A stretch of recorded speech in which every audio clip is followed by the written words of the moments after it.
नमस्कार माझ्या बहिणी आणि भावांनो, तुमचं माझ्या ब्लॉग मध्ये स्वागत आहे। आणि माझ्या ब्लॉग मध्ये आज रामनवमीचा चैत्राचा घट आणि माझ्याकडून तुम्हा सर्वांना रामनवमीच्या शुभ शुभ शुभकामना।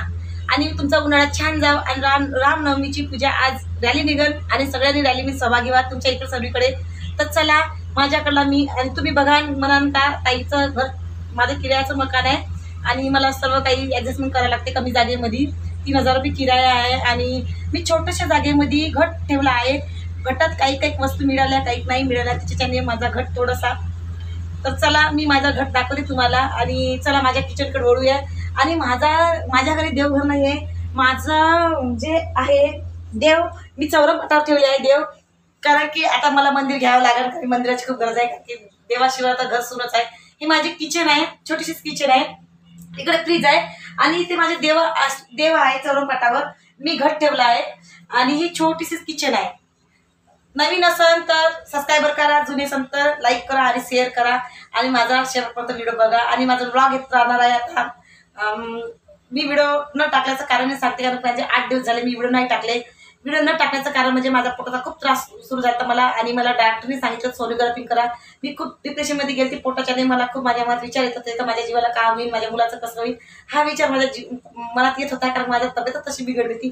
त्याच्याने मी शॉर्टच टाकणं बंद केली कारण माझी इच्छा नव्हती। आता मला आजपासून मला आज बरं वाटतंय, आज मी व्हिडिओ बनवला आहे आणि आज मी जमलं तर आज पोस्ट करेन नाही तर उद्याला पोस्ट करेन, कारण की नेट पाहून व्हिडिओ पोस्ट करावं लागत असते, लॉंग व्हिडिओला नेट पुष्कळ लागते।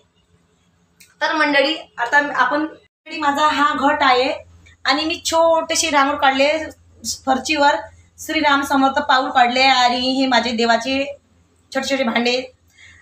हा माझा घट आहे। माठावर मला येळणी ठेवायला लागते, येळणीमध्ये मी जोत चाडते, माझ्याकडला घट असाच असते। पण आज वेगळा घट झालाय माझ्या घटामध्ये।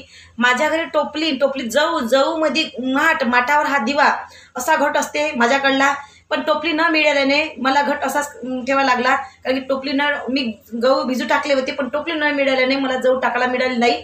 आणि इकडे वटी ठेवली आहे मी देवीला आणि ते लक्ष्मीची मूर्त ठेवायला लागत असते ह्या घटाला। रामनवमीच्या दुर्गादेवीची मी मूर्त नाही ठेवते, ह्या दुर्गादेवीचा फोटो आहे पूजेत आला। आणि इथे मी छोटासा विडा ठेवला आहे, इथे छोटासा विडा आहे फुलांनी झाकून गेला आहे। आणि हे माझे कृष्ण कन्हैया लाल, माझ्याकडे छान छान मोठ्या मोठ्या मूर्त्या छोट्या असल्याने सर्व काही कमी जागेत करायला लागलं मला।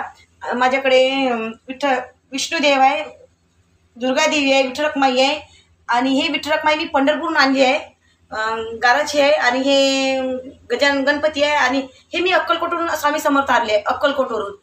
आणि इकडे आहे अजून देव आहे, पिंड आहे माझ्याकडे मोठी जात आणि इथे कासव आहे। आणि हे गजानन महाराज, मी गजानन महाराजाचं तोंड झाकून दिलं, पूर्ण तोंड झाकून दिलं। कूलरचा आवाज येते, माझ्याकडे माईक नाही आहे, कूलरचा आवाज येते। माझा ब्लॉग कसा वाटला कमेंट करा मला आणि शेअर करा। आणि माझा ब्लॉग आता एका दिवसाआड येत राहणार आहे, वेगळ्या याच्यावर ब्लॉग येणार, कारण की मी कॉमेडी कमी टाकणार आहे, शॉर्टही कमी टाकणार आहे, जास्तीत जास्त माझा ब्लॉग येणार आहे।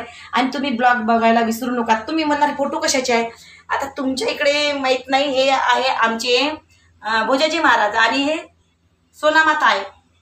भोजाजी महाराज तुम्ही सर्च करा, पूर्णाच्या पुढचा स्वयंपाक असते, नवस पूर्ण करत असते, कारण की तिथे नवस पूर्ण होते, कारण की माझा नवस पूर्ण झाला, माझ्या मुलाची तब्येत खूप बिघडली होती आणि मी तिथे स्वयंपाक केला आहे। ज्यांना कुणाला नवस पुरा करायचा असेल तर आजन सरला यायचं, पूर्णाच्या पुढचा स्वयंपाक करायचा, नवस बोलायचा, नवस पुरा होते पक्कच होते।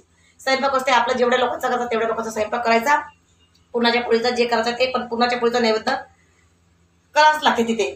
तर मंडळी हे माझं किरायाचं मकान छोटंसं आणि माझा ब्लॉग कसा वाटला लाईक करा।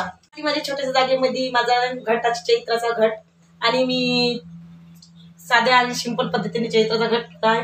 किचन आहे, छोटीशीच किचन आहे, जेवढी जागा असेल तेवढेच पाय पसरावायचे, जास्त जागेत पाय पसरायची इच्छा ठेवायची नाही।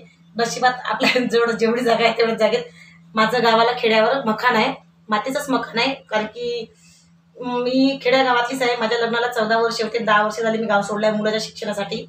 माझ्या गावामध्ये 2 गावाच्या मधात संगम आहे, नदीचा संगम असल्याच्याने गावाला माझ्या बस नाही आहेत, कारण 4-5 किलोमीटर पायदळ यायला लागत असते रोडवर।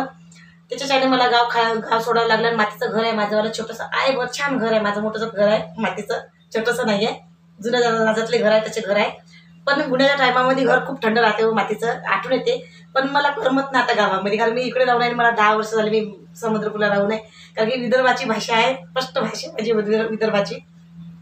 इकडे छान संडास बाथरूम आहे इकडे आणि काही टेन्शन नाही. आणि मी गावानंच काढे आणत असते. 20 किलोमीटर माझं गाव आहे.